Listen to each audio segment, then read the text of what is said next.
কই যাইতাছো ভাই? আরে বুঝতে পারো ঠান্ডা পড়তেছে, পাগলামি করতেছে। ঠান্ডার ভিতরে আমার আইসক্রিমের সব জায়গা অনেক।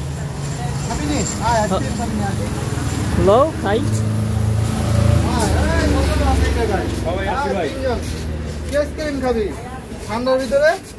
লন না, আমার তো আসলে দুধ অনেক পছন্দ, মালাই খাই। হ্যাঁ লন এই যে মানুষ আমার অনেক পাগল পাগল কইতে পারে, এখন আমার লগে তগরেও কইব, কিন্তু অরিজিনাল পাগল এরাই। আইসক্রিমের কোয়ালিটি আল্লাহর রহমতে ভালো আছে, কোনো টমেটো নাই, সব কিছু ফিটফাট আছে। খালি এখন সমস্যা একটাই, চেস করতে হবে আইসক্রিমটা। যখন তোরা আসোস আইসক্রিম আজকে অনেক চেস করে খাই। খুলেন ভাই, আগে খুললা দেখেন টেস্ট কেমন।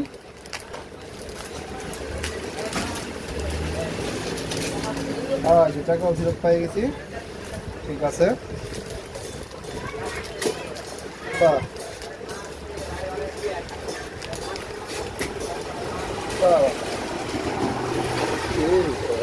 আসলে দুধের স্বাদ আর কোনো জায়গাতেই নাই। যারা মনে করেন মিল্ক বেশি ভালোবাসেন তারা মনে করেন অনেক লাকি থাকবেন জীবনে, আদর যত্ন ভরপুর।